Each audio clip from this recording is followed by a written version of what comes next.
How's everybody doing? I just wanted to give a brief explanation of what's going to happen here in the month of November when the ISO evaluator comes around from station to station. A big part of the ISO evaluation is water delivery. This huge appliance is actually part of the water delivery system here in Martin County. So the evaluator will probably ask you several different questions dealing with your apparatus, be it a quint, an engine, a tanker, or a brush truck. Mostly he's going to concentrate on the engines and the quints. He's going to ask very generic questions, mostly dealing with pump capacities, the diameter and the lengths of hose that you carry, what type of nozzles you have, and other information, just generic information dealing with the equipment that's carried on the apparatus. Don't feel that he's going to have you pulling out and going through major pumping evolutions. This is just a very brief overview of what we do with the apparatus and the capabilities of the apparatus, and it should be a very quick little discussion with the ISO evaluator. This video was put together by the Training Bureau for two reasons. First and foremost, we wanted to eliminate any possible surprises for y'all on the streets. As you will see in a minute, this is a very straightforward evaluation. It's nothing more than a truck checkout in the morning. The evaluator just might ask you some generic questions about your apparatus. Number two is we wanted to provide a clear and consistent message for the ISO evaluator throughout Martin County Fire Rescue. If you have any questions whatsoever, feel free to call any of us in the Training Bureau. Oh, one last thing before you watch the video.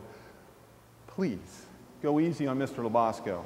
I drafted Joe for this. He did not volunteer for it. As for Lieutenant Gallagher, he's a ham. We all know that. He's fair game. Have at it. Good luck, y'all. Lieutenant Montoya? Yes, sir. Hi. Pat Gallagher with ISO. Nice to meet you. You may have heard that I was going to come over here. What we're doing right now is we're at the phase of surveying the apartment and checking on the equipment, and just looking if your driver engineer could show me something about the engine. Absolutely. Joe Labasco is my driver today. He'll be glad to show you the whole. Is he out in the bays? Yes, sir. He's in the bays. All right, great. I'll get with you in a little while. All right. Thanks, LT. Thank you.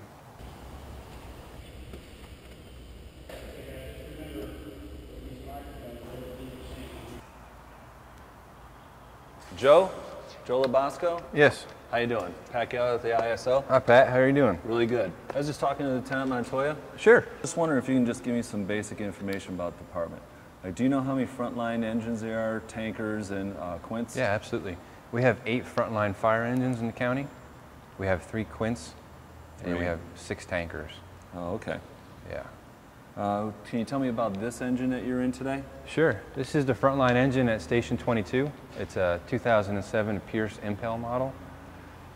It's a Class A pumper. It's this particular engine here is an ALS engine, or a paramedic engine. It means that we have a full-time paramedic on staff. The occupancy of this is usually 3 people is the minimum staffing. Great. We have our driver operator, our lieutenant, and our paramedic who sits in the rear. Basically, I can show you the inside if you want. Yeah. This here, basically the back, we have Scott packs.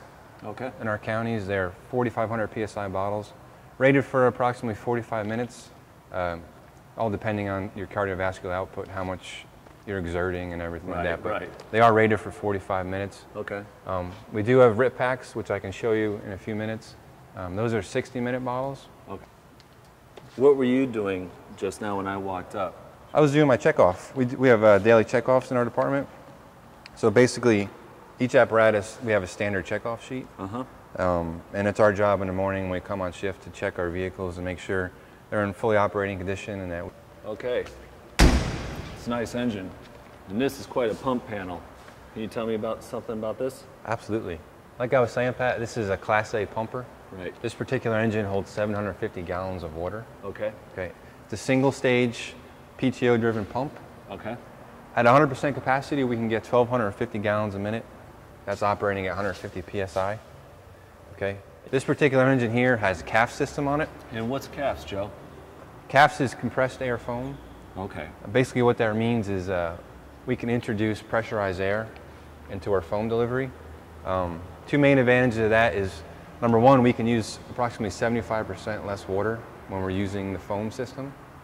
And two, as far as fire suppression goes, we can cover a much greater surface area because we're using that much less water. Oh, okay. Yeah. It's kind of like a shaving cream type thing when Yeah. you discharge it? Yeah, pretty much. Pretty much very is. good. You can see here, any of our discharges that have a toggle switch do have compressed air foam capability. Okay. Any of them that do not, we can still operate foam. It's just not compressed air. Okay, It's just very your good. straight foam.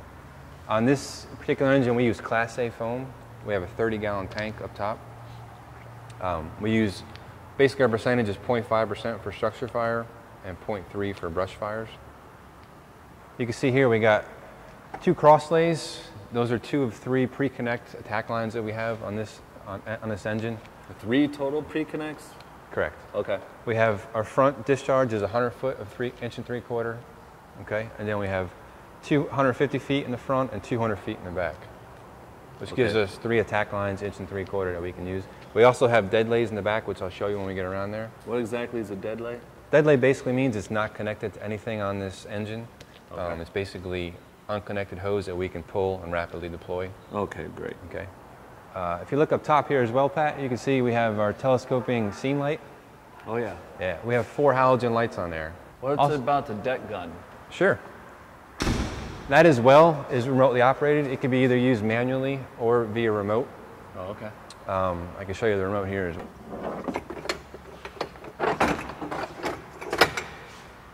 This is our basic remote. With this, we can control the type of stream that we're using, whether it be a straight stream or a fog stream. And just like the telescoping scene light, we can control the direction of it, which way we're... Okay, Pat, this is our engineer's compartment. It's pretty much a standard setup throughout our department. You can see up top here, we have our fog nozzles. Yeah. We use all Akron fog nozzles in this county. Okay. Operated at 75 PSI. You can see here we got a whole different bunch of appliances. We also have some smoothbore nozzles as well. Have your basic toolbox for all our needs, gated Ys. Here's our extra supply hose we use. We have Is this pretty much standard, the way the hose is set up to deliver water? For the most part, it is, Pat. We have, basically you're gonna have a jumper line of a 5-inch, 25-foot section of a 5-inch. And then you're gonna have either your 2.5 or your 3-inch supply line in 50-foot sections. And then we carry basically a backup inch and 3/4 attack line. And these are our small 1-inch booster lines we use for trash fires and what's brush this fires. thing? That's a hose jacket. We use that in case one of our lines breaks. We can go ahead and clamp that off and keep the water flowing. And continue using the hose? Absolutely. Oh, okay, very good. Next we have, I'll show you our ground ladders here. We have a 24-foot extension ladder, a 14-foot roof ladder, and a 10-foot attic ladder. Okay. That's pretty much the standard setup in the county, like I was saying. Okay. This particular engine has an 8 and a 6-foot straight pike pole. Okay. Okay. What's in the box up there? What do you keep up there? That's our hard suction tubing. We use that for drafting. How many total footage of that do you have? We have 10 on each side. We have 10 on the other side and 10 on the other, so that gives us 20 feet Okay. of hard suction tubing. All right, very good. This compartment here basically is our utility rope. We also have our RIT pack, like I was telling you before, Yeah. which has a 60-minute bottle in it. This compartment here, as you can see, we got our basic traffic cones that we use on MVAs on the roadway. We also have 3 different types of extinguishers we carry in the county. We have a CO2, a dry chem, and a straight water. Okay. Here's our electric cord for our generator. We have a mid-mounted PTO-driven generator on this particular engine. Some of the older engines may have the actual generator itself may be mounted here. Okay, Pat, like I mentioned before, we do have some dead lay supply line on this engine. As you can see in the middle, we have our 5-inch. Like I said, this particular engine has 1,000 feet. Right. Some of them you might find 950, but generally it's at 950 or 1,000 of the 5-inch supply line. On the left side, we got our 2.5-inch. We got 300 foot with a fog nozzle attached. We got 200 feet of 3-inch supply line, and then we got another 400 feet of 1 3/4 attack line. That also has a fog nozzle. But like I said, all of these are dead lays. No pre-connection to the engine. All right, I understand. All Okay. right, I got that. In this rear cabinet here, PPV fan, okay, which is used for ventilation, positive and negative. We have 2 steel saws we use. We have our basic chainsaw with our depth gauge on it for roof ventilation. Okay. We also have our K12, which is pretty much our go-to for any type of cutting we need to do. This is our Hirsch compartment. We use this for all our extrication. We use 5,000 PSI Hirsch generator. We have 2 main reels that we use of 100 foot, has 100 foot reach capacity, okay? And this particular one has 2, we can use 2 lines with the 1 generator. Tool compartment, all our standard firefighting tools are found here. Our Halligans, our flat-headed axes, our pick-headed axes. We got some short pike poles as well, our bolt cutters. Up top we got our airbags. We got 3 different size airbags we can use. Really quick, Joe, is that the other hard sleeve section you use for drafting? Like I was saying, we have 10 foot on each side. This here is our ALS compartment. Like I said, this is a paramedic engine. So any tools the paramedic needs is kept under lock and key in this compartment here. Okay. Okay. That's good enough for me. This would be where we would use our drafting. We can use it on this side, or we can detach our valve on the other side and we can use it over there. Okay. Okay. Yep. We also have a 100 foot of booster line. And you carry low volume nozzles? They're all low pressure, yeah, all low pressure Acro nozzles, 75 PSI.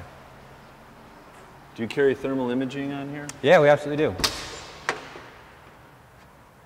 This here is our MSA thermal imager, our TIC. Every engine has one of these, pretty much standard. We bring this on every fire alarm or structure fire. Basically, this gives us the capability of, in areas of poor visibility, we can pretty much pick up body heat, whether it be, it's a very useful tool, and we always use it in all our calls. Yeah. Hey Joe, about the staffing on this vehicle, is it pretty much the same all over the county that you have, and what is it? Yeah, basically, like I said, this is an ALS engine. Okay. So our minimum staffing is 3 people. We have our driver operator, our lieutenant, and our paramedic in the back. We do have some engines in the county that are BLS. The minimum staffing on that is 2, your engineer and your lieutenant. But that's our basic minimum staffing for the county. Okay. Okay. Speaking of lieutenants, this is actually where the lieutenant would sit. This is our map system. We have basically 2 forms of maps we use. We call them DOLF's map. Okay. DOLF's is the company who made them. Those are basically your generic maps that you can buy at like a store, covering a whole county. Yep, but then we also have zone maps. And basically each crew has been responsible over the years for making their own handwritten zone map. And that goes down to like actual community level. We have a lot of gated communities in the county that are not in the DOLF's map. Right. So that could be helpful as far as locating some newer streets that aren't on there. Right, okay. So you guys get out and you do pre-incident planning and map studies Yeah. and things like that? Actually, we have our pre-incident survey book right here. Each station, like I said, as far as the hand-drawn maps, is responsible for each major commercial structure in your zone. They're responsible for doing a pre-incident survey of it. Okay. Basically, they go out there, they tour the facility, check for any potential hazards that we might find if there was a structure fire there, and it's all documented in here. That way, if a lieutenant's here and is not familiar with the zone, they can take a look in here, and it's going to tell them everything down to the roof type, roof material, if it's lightweight, truss. Is this the only means of a pre-incident plan that you have, is what's in this book? These are the basic handwritten ones. We are actually in the process right now of scanning them. That way we can access them via computer. That should be done hopefully in the next few months. But okay. For now, everything's done through our books here. All right, Pat, like I mentioned before, this is our 100-foot section of our front bumper line. We can run the CAFs through here. There you go.